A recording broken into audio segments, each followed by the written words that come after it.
শুভ সকাল বন্ধুরা। আজ হলো 12 আগস্ট বুধবার। আজকের সকালের বিশেষ বিশেষ খবর হলো হাইকোর্টের নির্দেশে বুড়িবাল জিপিতে নতুন বোর্ড গঠন। বিজেপির অন্নপূর্ণা পাল পেয়েছেন 3 ভোট, 7 ভোটে জয়ী আনোয়ারা। 1 বছরের মাথায় বুড়িবাল জিপি সভানেত্রীর চেয়ার হারালেন অন্নপূর্ণা পাল। নতুন সভানেত্রী হয়েছেন আনোয়ারা বেগম বড়বুইয়া।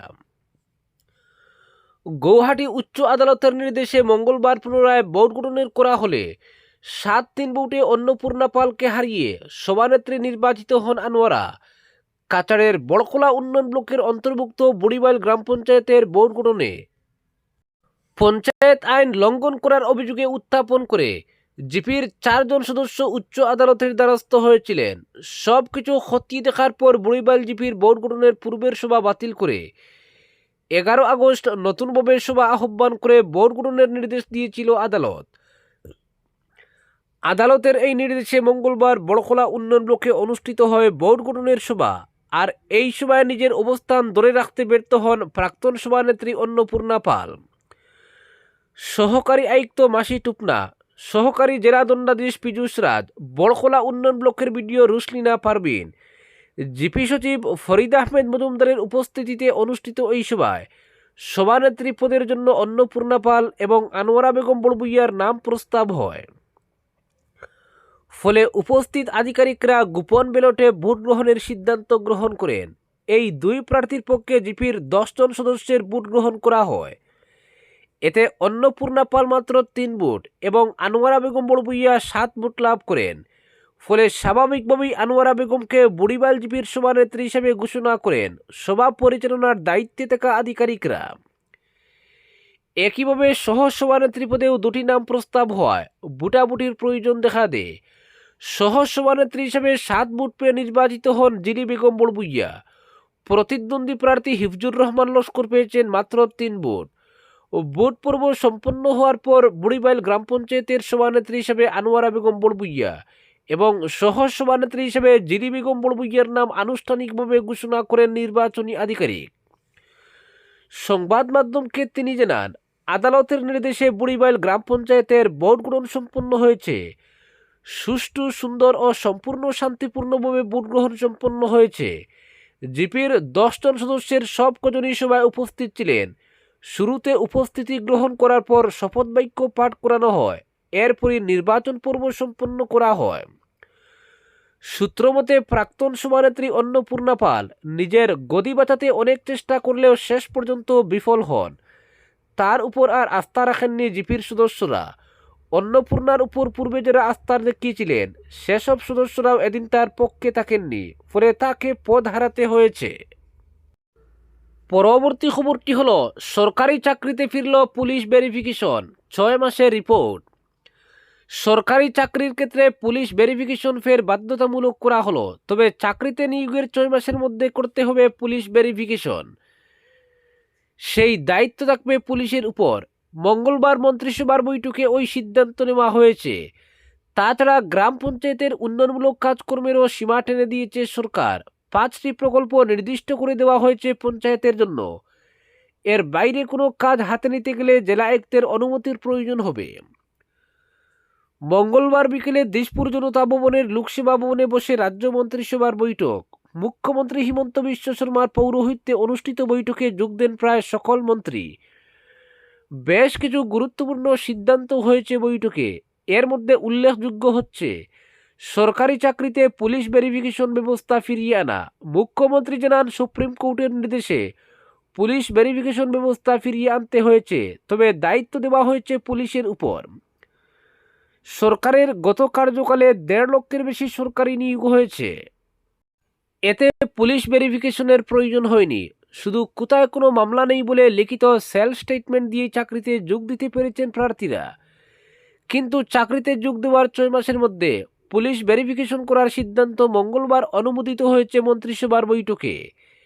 সেই খবর জানিয়ে মুখ্যমন্ত্রী বলেন, সরকারি চাকরিতে পুলিশ ভেরিফিকেশন ব্যবস্থা বন্ধ ছিল, কিন্তু সুপ্রিম কোর্টের নির্দেশে এখন ফের চালু করতে হচ্ছে।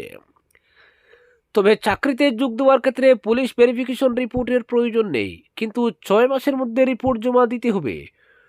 ততদিন চাকরি নিয়মিত হবে না, প্রভিশনাল থাকবে। তবে চাকরিতে নিয়োগের 6 মাসের মধ্যে পুলিশ ভেরিফিকেশন রিপোর্ট দাখিল করতে হবে, সেই দায়িত্ব থাকবে পুলিশের।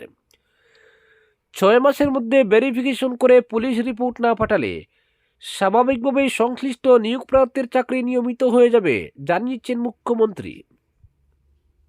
এদিকে পঞ্চায়েতের অধীনে উন্নয়নমূলক কাজের সীমাও বেঁধে দিয়েছে সরকার। মুখ্যমন্ত্রী বলেন, ভিবিজি রামজি প্রকল্প এবং ষোড়শ অর্থ কমিশনের বরাদ্দে আগামী 5 বছরে পঞ্চায়েতের অধীনে প্রচুর কাজ করা যাবে, কিন্তু যেখানে সেখানে প্রকল্প হাতে নেওয়া হয় বলে পঞ্চায়েতের কাজ চোখে দেখা যায় না।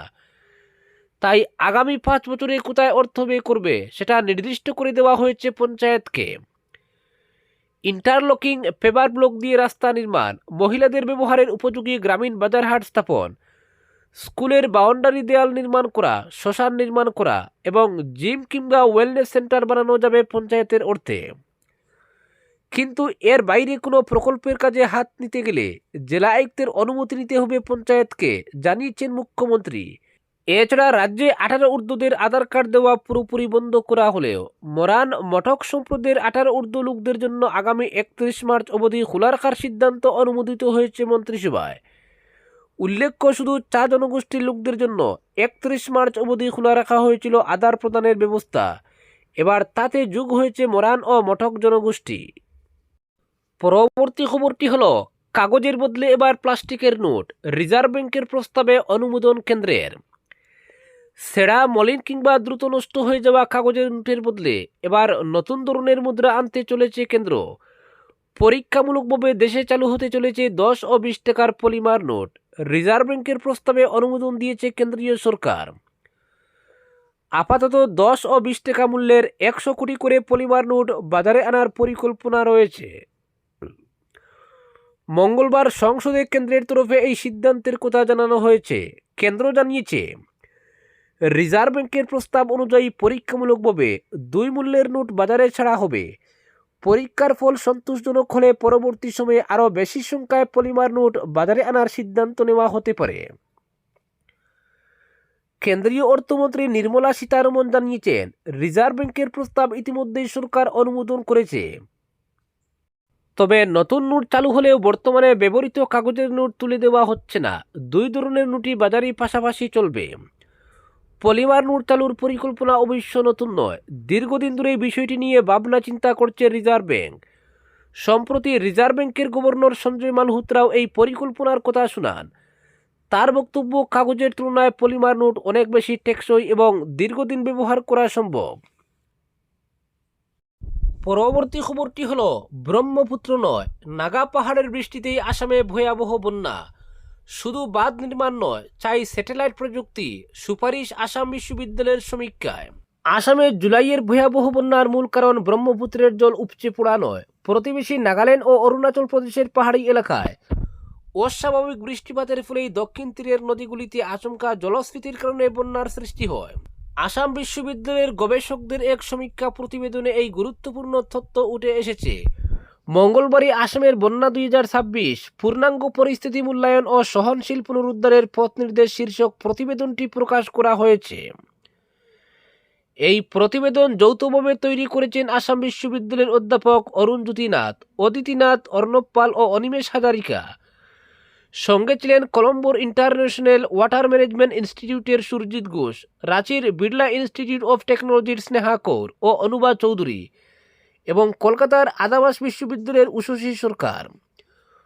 প্রতিবেদনে বলা হয়েছে, সাম্প্রতিক দশকগুলিতে উচ্চ আসামে আঘাত হানা অন্যতম ভয়াবহ এই বন্যায় শতাধিক প্রাণহানি, প্রায় 2.12 লক্ষ মানুষের বাস্তুচ্যুতি এবং প্রায় 21,000 হেক্টর কৃষিজমি প্লাবিত হয়েছে।